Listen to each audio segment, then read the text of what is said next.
I was seriously considering doing a musical episode, but not right now. But don't be surprised if I sing through this because I'm really in a singing mood. So today we just got a quick one on how I made my logo, how the logo came about, and how you can use Adobe Illustrator CC 2020 like there is anything else to use. I mean, there's other ones you use. You might already have Adobe and you don't have the subscription, or you might not yet have Adobe and you're thinking of getting it. Though just because I go on about Adobe a lot because I have it and I want to use almost every aspect of it. So for my creation, I'm using everything, and I've even started using Audition for audio and multi-tracking, and that's simply so that I'm utilising and learning more about Adobe, even though as an artist that is not my multi-track recorder of choice. I do have other ones which I've been using for many, many years that I'm more familiar with and understand.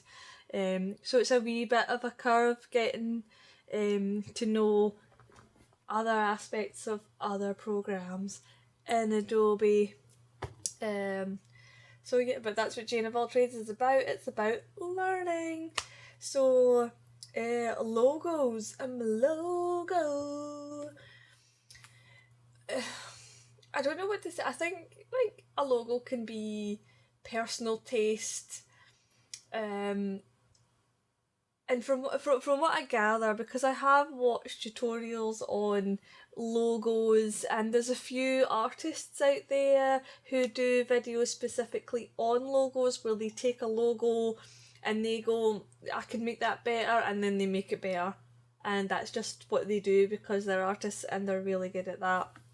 We're going to be keeping it very basic and simple.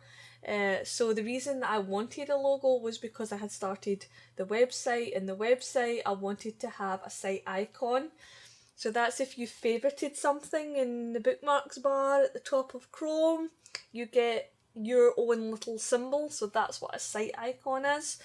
So my template for my logo is 512 by 512, which is the size of a site icon. It didn't matter though. It doesn't matter when you're working with a simple vector or vectors how big or how small your canvas is, and that's because a vector can go super huge or super itty bitty, and it doesn't lose its it doesn't go pixelated. It doesn't go blurry. So if you're making a logo, I would highly recommend that it doesn't have imagery in it, that it doesn't have a PNG attached, and it doesn't have a JPEG, and it's not a JPEG, that you keep it a vector when it's in, whether it's Illustrator or another art program where you can draw in vector, keep it a vector. And then whenever you're exporting, resizing, that's when you export as a PNG. Normally you would export your PNG with a transparent background. So if you had a circle and if you had the Starbucks logo and it was all together in one, you would want everything on the outside of the circle to then be white. I think when it comes to logo building, and really there are some brands, and that's what branding is. A logo is a brand. You just look at it and you know what it is. Like if I said to you, I don't even need to mention the brand name, but the logo is a tick. And I don't mean a tick that you would get on the cat or dog. I mean like a boa. You would just know what it is straight away. For me to go in with that kind of logo, as a nobody, I think would maybe be a wee bit kind of. I suppose you could use symbols if your business name had hashtag in it, or it was hashtag. It would make sense that you use the hashtag symbol. If you were a baker and you mainly made pie, there is no reason why you can't use the pie symbol. if that's the road that you wanted to go down, assuming it wasn't oversaturated, because you also don't want to create a logo that looks like someone else's logo. And legal reasons aside, it's because you don't want to get mixed up with them, because what's the point in that? So these are things that you just you can kind of take into consideration. So I've got my logo work up here, so this was my workflow. So this is the logo that I had decided on for my site icon. So the top one is the logo that I use on everything, because I like this font. I like how it's all kind of spattery and arty. And then I've got the circle and then the A, because I wanted my logo to be a circle. So I've used the O. So, I mean, that's pretty simple, as I've taken the initial letters of Jane of all trades, and then I've mixed them up and mashed them about until I've come up with something that I was quite happy with. So the Jane in the trade, are the J and the T in the centre, then the of, it contains the J and T, and then just so that the A doesn't interfere too much in the centre, I've actually just put it offset in the O, and that's how we've got Jane of all trades. It's not uncommon to use initial letters. Loads of companies use their initial letters. Like Rolls-Royce have a backwards R and a forwards R. There's loads of other things. If you use letters or numbers that mirror each other, then you'll probably find logo design a lot easier. If you use if your name was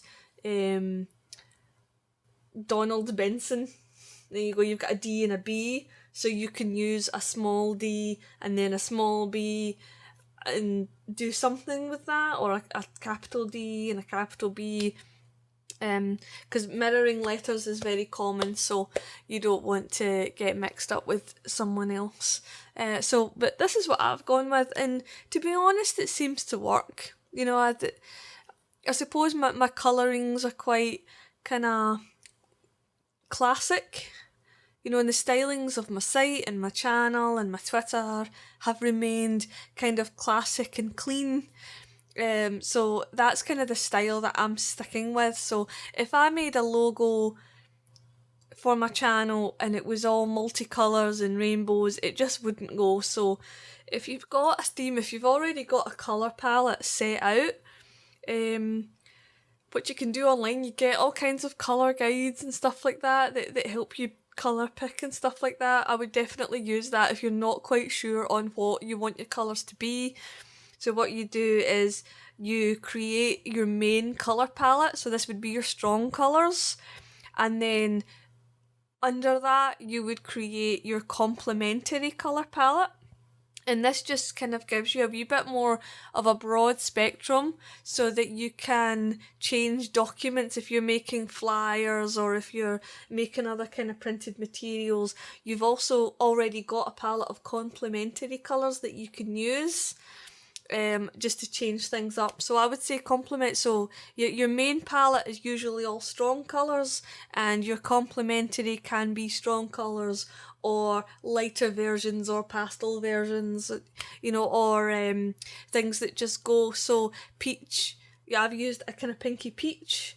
So a colour that goes really well with pinky peach is brown.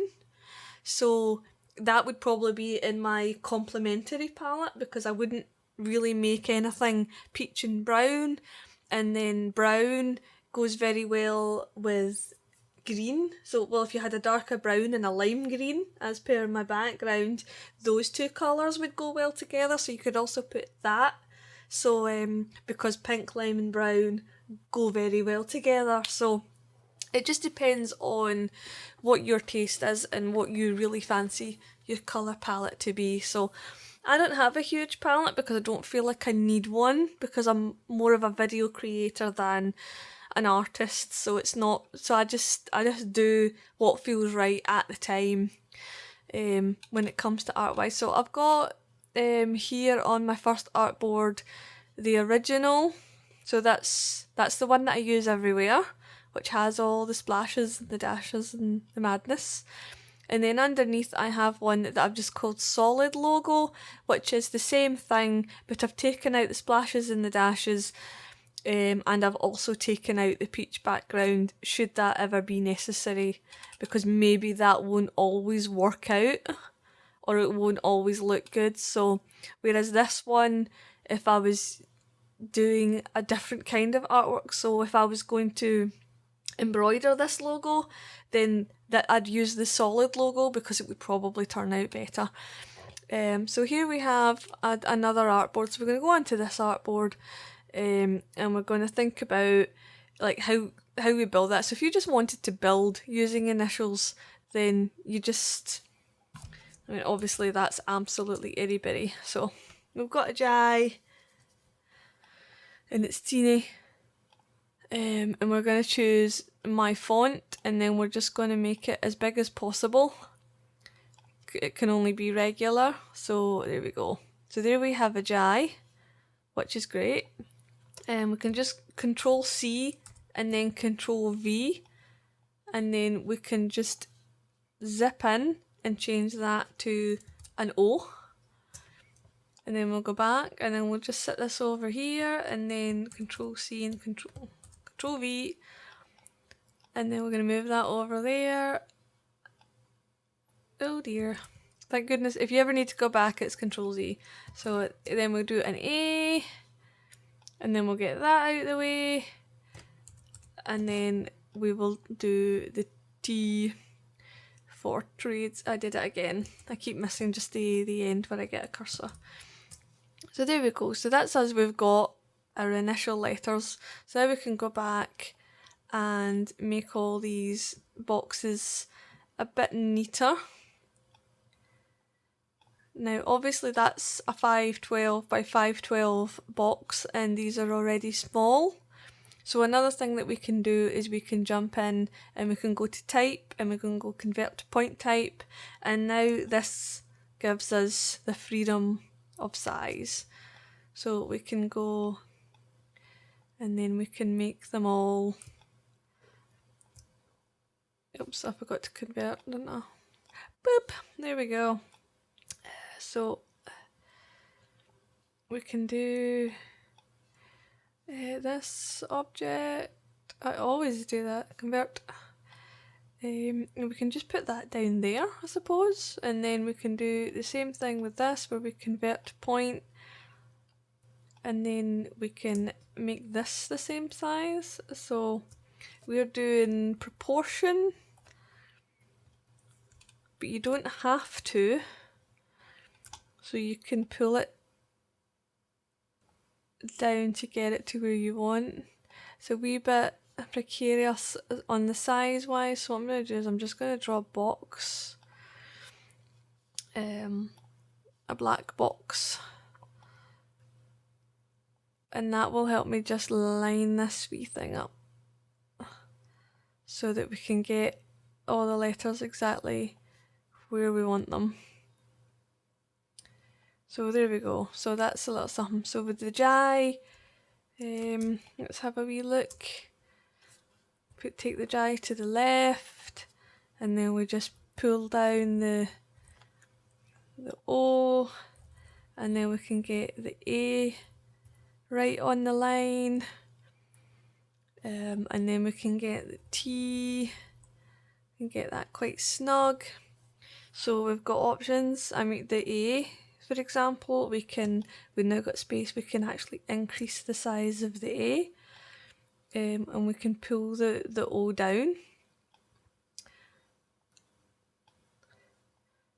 We can do something like that. It's almost like creating a little guy. There we go. So that's awfully neat though. So let's just move that over, and then we'll bring it. That's too far down. So maybe we'll move the D, and we'll just, there we go. So that now looks like a little towery guy, and then we'll just push the T in. Oh, my A isn't quite touching. There we go. We want to be touching the line because we want everything to look in line. And then you've got other options where you can squidge the T, You can also squidge the J if you just want it a wee bit sleeker. We'll just do that. And then there you go. So now we've got another kind of trend of a logo kind of going on. I don't like it, but for purposes of, and then we just square her off so that she fits in the box. But essentially that's a vector, so we can do all kinds of things with that now. We can change the colours, or we can change the size, we can change the orientation. That's another thing we can do. So let me show you about, so a lot of these like that, if you split it down the middle, you can mirror it. So what I can do is I can take this and then I can go to transform and I can reflect it. There we go. It's made a wee copy. So I can do this and then pull it in. Obviously you would make sure that those were absolutes. But the thing about a J and a T is a capital J can mirror a small t. So if we just move this into the centre, all we need to do is go over and get the rounded rectangle tool, which in theory should show some kind of match, and then we'll just line that up, and we're just turning this into a small t. And there we go. If I shimmied that somehow, so we need to kind of go left a wee bit and get a wee bit of a gap, and there we go. So it's kind of the principle is the same, so it's the Jane of all trades.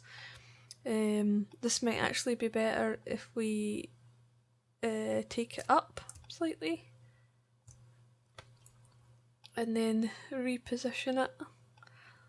And same with the O. The O is just looking a little bit. No, well now it looks like really lost. Let me try that again. But you could do something like that. So now we've got Jane of all trades, but it's now like a mirrored letter. Obviously I didn't plan that. That's just something that happened, and I just happened to notice that if you flip the J over, you can make a small t. But these are things that you're gonna be looking out for when you make your own logo. I think it's quite clever logo making. I think like when it comes to a logo, the simpler the better. Definitely. So simplicity, and you also want impact. You want it to be quite memorable. If you overcomplicate it and it's absolutely insane, like I think again Starbucks, I think that's really complicated because of the lady face and then the wavy hair and all that. Whereas a tick just isn't. And I think one of the reasons for that is because a coffee house just needs to print stuff, so they just print on stuff. They print their own mugs and their own cups, and I think when it comes to print you can get as complex as you want. Whereas the other brand with the tick, they're using their logo on clothing, and therefore you've got like extra diversity. So you want that logo to look good in a plique, and you want that logo to look good on shoes, and you want that logo to look great when it's embroidered. You want it to look great when it's small, and you want it to look great when it's huge. So I think if you're doing that kind of branding, if you're thinking about branding for clothing, then you really need to think big, because you're like, what is this logo actually going to be on? And if you put the Starbucks logo on a pair of shoes, it's going to be absolutely tiny, and it's probably not going to look that great at all. And it's probably not going to look that great as an emblem on a t-shirt because of all the detail. Embroidery can obviously be super duper detailed. I'm not like knocking that or anything like that. But let's face it, a tick is just easier. It's just easier, and it has the same kind of impact. So I think that's just common sense at the end of the day as to what your end game is. So my end game is embroidery. I wanted a logo that would come out and it would look good when it was embroidered, and I wanted a logo that would look good on screen and have impact, and that's why I chose a circle. Your logo can be any shape that you want, but I would still think about that shape. I would still think how that shape would work in the real world. How is that shape going to work if you put it on Twitter and the Twitter logo area is a circle and your logo is a square? It's going to change how your logo looks, or you're going to have to change or modify your logo so that it does look good in a circular form. So think about those kind of practicalities and where you're wanting things to go. So that's how I made my logo, and my kind of processes of thinking where I want my logo to go, how I want my logo to look, and the impact that I want it to have. Do I want it to be simple? Do I want it to be simple and clever? Do I want it to be coloured? How many colours do I want in it? Do I want it to be mirrored?